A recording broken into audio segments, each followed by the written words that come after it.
பாலிட்டியிலேருந்து Mandal commission மற்றும் அந்த மண்டல் கமிஷனோட தொடர்புடைய வழக்குகள் இந்த விவரத்தை பார்க்க போகிறோம்.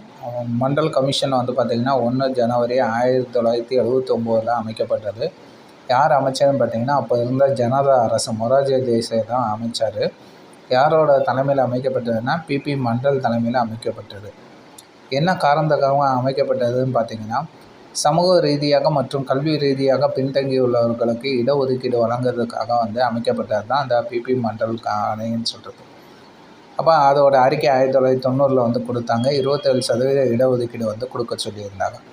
அது சம்மந்தமாக மண்டல் கமிஷன் வழக்கு எப்போ நடக்குதுன்னா 1992 90 ரிப்போர்ட் கொடுக்குறாங்க, 92 நடக்குது.